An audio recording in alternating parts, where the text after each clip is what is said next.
खिलाड़ी है, ये क्या फेंकेगा, इसके बाजुओं में जान नहीं है। और पंजाब दे पुत ने फिर जदों बांह सुट्टी ना, वो फिर जाके जो वर्ल्ड रिकॉर्ड बना वो सारी दुनिया जानती है। दिल बड़े हो चुके हैं। अरशद नदीम ने पूरी कौम को यकजान कर दिया है। उस्ताद ने नेज़ा चढ़ाया ना, वो 92 क्रॉस कर गया। उन्हें क्या भाई हूँ तो मैं 10 बारी भी पैदा होवां तो मैं नहीं कर सकता। वो जनाब वो तो जाके करता रहा, ठंडे AC लगे हुए जिमनेजियम में प्रैक्टिस। साडा जवान आपने स्कूल दे विच गर्मी दी हबस धुप्पां पसीना कढ़दा रहा, लेकिन देसी घ्यो खा के पंजाब दा जट पुत्र उन्हें एक बारी फिर जदों बांह सुट्टी ना तो पूरी दुनिया को नजर आया कि इंज होंदी है थ्रो। गरीब होना जुर्म नहीं है, गरीब रहना जुर्म है। और अरशद नदीम ने अपनी मेहनत से अपने मुल्क को भी सुरखरू किया, अपने ख़ानदान को भी सुरखरू किया। मियाँ चन्नू में अरशद नदीम स्पोर्ट्स सिटी बनने जा रहा है, इससे बढ़कर वो शख्स क्या करे।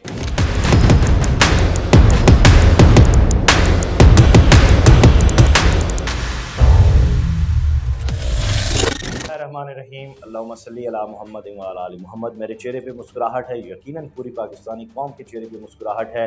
दिल बड़े हो चुके हैं। अरशद नदीम ने पूरी कौम को यकजान कर दिया है। 30 साल बाद हमारे यहाँ पाकिस्तान की इस बाबरकत धरती पर कोई हीरो, कोई सूरमा जिसने जन्म लिया है वो अरशद नदीम है। और अरशद नदीम साहब आज 1 बजे पाकिस्तान के मयारी वक्त के मुताबिक रात को लैंड करेंगे। ये अजीब दास्तान है कि रात के अंधेरे में पाकिस्तान ओलंपिक एसोसिएशन वाले जो है वो उन्हें लैंड करवा रहे हैं।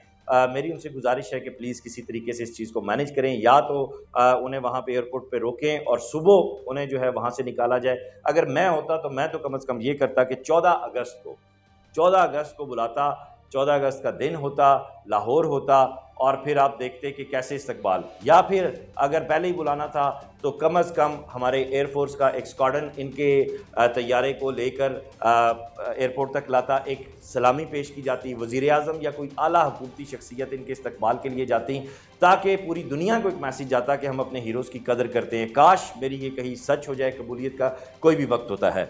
मेरा जो आज के इस व्लॉग का मुद्दा है वो है इंडियन मीडिया का झूठा प्रोपेगेंडा। पहले मैं आपसे गुजारिश करूँगा कि मेरे चैनल को सब्सक्राइब कीजिए, लाइक कीजिए, लिंक को ज़्यादा से ज़्यादा शेयर कीजिए। वो कहते हैं ना कि जब गीदड़ की मौत आती है तो वो पाकिस्तान का रुख करता है, तो इंडिया की जब भी मौत आती है वो इस तरफ का रुख करता है।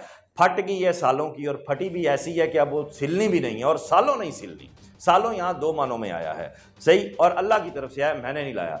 हुआ ये, कई क्लिप्स मैंने देखे, अरशद नदीम जब ज्वेलिन करने के लिए, थ्रो फेंकने के लिए आ रहे थे तो बैठे कमेंट्री कर रहे हैं उनके, जिन्हें बोलना भी नहीं आता, नाक भी साफ नहीं होती, और जी ये गरीब मुल्क का, कर्जदार मुल्क का एक खिलाड़ी है, ये क्या फेंकेगा, इसके बाजुओं में जान नहीं है। और पंजाब दे पुत ने फिर जदों बांह सुट्टी ना, वो फिर जाके जो वर्ल्ड रिकॉर्ड बना वो सारी दुनिया जानती है। फिर उसके बाद एक और बकवास की जा रही है कि इनके पास जो नेज़ा है, ज्वेलिन है, वो नीरज ने लेकर दिया। नीरज चोपड़ा और वो बहुत अच्छे दोस्त हैं, उनकी माओ ने असल में सिफारतकारी की है और बताया है कि जो है वो अमन के ख्वाहिशमंद हैं दोनों ममालिक। लेकिन ये जो हरामखोर मीडिया ना इंडिया का, ये सारा काम ख़राब कर रहा है। इनका काम है प्रोपेगेंडा करना। इन्हें 27 जनवरी भूल गया है, और ये ऐसी कोई हरामखोर किस्म की कौम है कि ये जो पाकिस्तान से पिट के जाते हैं, मार खा के जाते हैं, ये उन्हें हीरो बना के पेश करते हैं। अब असल में इनके कोई 130-40 के करीब एथलीट्स थे, और इन्हें सिर्फ नीरज से उम्मीद थी कि वो गोल्ड लेगा।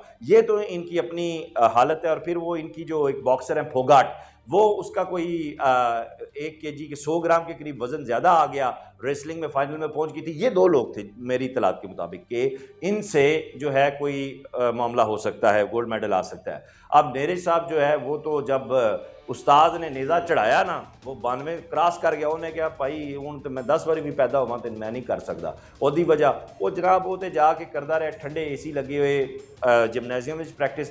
साडा जवान आपने स्कूल दे विच गर्मी दी हबस धुप्पां पसीना कढ़दा रहा, लेकिन देसी घ्यो खा के पंजाब दा जट पुत्र उन्हें एक बारी फिर जदों बांह सुट्टी ना तो पूरी दुनिया को नजर आया कि इंज होंदी है थ्रो।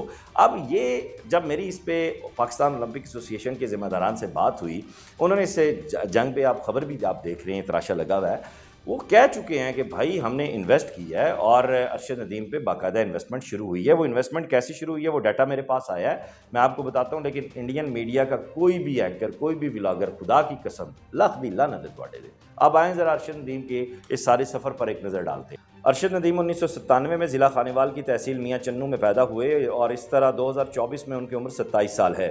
ارشد ندیم نے 2015 میں 18 سال کی عمر میں جیولن تھرو کے مقابلوں میں حصہ لینا شروع کیا۔ 2016 میں انہیں ورلڈ ایتھلیٹکس کی جانب سے اسکالرشپ ملی اور وہ ماریشس میں IAAF high performance training centre میں تربیت حاصل کرنے کے اہل ہوئے۔ فروری 2016 میں ارشد ندیم نے بھارت کے شہر گوہاٹی میں ساؤتھ ایشین گیمز میں کانسی کا تمغہ جیتا۔ انہوں نے ایتھلیٹکس ایونٹ میں قومی ریکارڈ اور 78.33 میٹر کا ذاتی بہترین ریکارڈ قائم کیا۔ اب ان کا پروفیشنل کیریئر اگر دیکھیں تو اس میں 2016 میں ساؤتھ ایشین گیمز گوہاٹی میں بھارت میں 78.33 میٹر تھرو کے ساتھ کانسی کا تمغہ، 2016 میں ایشیائی جونیئر ایتھلیٹکس چیمپئن شپ چیمن شہر ویتنام میں 73.40 میٹر تھرو کے ساتھ کانسی کا تمغہ، 2016 میں انڈر 20 چیمپئن شپ میں 67.17 میٹر نیزہ تھرو کیا، 2017 میں اسلامی یکجہتی گیمز باکو آذربائیجان میں کانسی کا تمغہ، 2017 میں بھارت میں ایشیائی ایتھلیٹکس چیمپئن شپ میں تمغہ، 2018 میں دولت مشترکہ گیمز میں 76.2 میٹر تھرو، 2018 میں ایشین گیمز جکارتا انڈونیشیا میں کانسی کا تمغہ، 2019 میں ایشیائی ایتھلیٹکس چیمپئن شپ دوحہ میں 81.52 تھرو، 2019 میں کھٹمنڈو نیپال میں ایشین گیمز میں سونے کا تمغہ، 2019 میں امام رضا کپ منعقدہ مشہد ایران میں سونے کا تمغہ، 2021 میں ٹوکیو جاپان میں 5ویں پوزیشن، 2021 میں ورلڈ چیمپئن شپ اوریگون USA میں 5ویں پوزیشن، 2022 میں دولت مشترکہ گیمز برمنگھم میں سونے کا تمغہ، 2022 میں اسلامی یکجہتی گیمز کونیا ترکی میں سونے کا تمغہ، 2022 میں قومی ایتھلیٹکس چیمپئن شپ لاہور میں سونے کا تمغہ، 2023 میں عالمی ایتھلیٹکس چیمپئن شپ بداپسٹ میں چاندی کا تمغہ، 2024 میں پیرس اولمپکس میں 92.97 میٹر کا ریکارڈ اور سونے کا تمغہ۔ ظاہر ہے اتنا بڑا اگر ایک ٹریک ریکارڈ ہے تو یہ ویسے نہیں بن گیا۔ آپ کو یہ بھی بتائیں کہ ارشد ندیم 1 دسمبر 2021 کو انفٹ ہوئے، کونی زخمی ہوئی اور پھر ان کو علاج کرانے کے لیے پاکستان ایتھلیٹکس فیڈریشن نے برطانیہ بھیجا اور اسپائر کیمبرج ہسپتال میں ان کا علاج ہوا جس پہ 1 کروڑ سے زائد کا خرچہ آیا۔ اے تواڈے پھوپھی دے پتر نیرج چوپڑا نے دیتا سی یا تواڈے مامے انڈیا نے دیتا سی؟ مطلب فضول باتیں اور اس طرح کا پروپوگنڈا ہمارے سوشل میڈیا پہ بھی دبا کے چل رہا ہے۔ عقل کے انے اور جاہل شاعر جو ہیں ادیب ہیں وہ بھی اس کو سو کالڈ جو ہے وہ امن کے خواہش مند جی انڈیا سے امن چاہیے، ایک ہی ہو یا امن ہے کہ وہ اپنی ہار پہ پردہ ڈالنے کے لیے اس طرح کا پروپوگنڈا کر رہا ہے اپنے ہیرو کے خلاف۔ ان سارے شاعروں ادیبوں پہ شرم آنی چاہیے ان لوگوں کو۔ پھر اگر اس سارے پہ بات کی جائے تو 2015 سے 18 سال کی عمر سے لے کے 11 سال کا یہ سفر ہے، اس پہ باقاعدہ انویسٹمنٹ 2018 میں ہونی شروع ہوئی۔ پاکستان اولمپک فیڈریشن کے جو ذمہ داروں سے میری بات ہوئی ہے اور پھر انہوں نے کبھی 50 لاکھ کا انعام، کبھی 10 لاکھ کا انعام، کروڑ کا انعام، یہ سب اس کے بعد اس کی فائنینشیل کنڈیشنز بھی بہتر ہونا شروع ہوئیں۔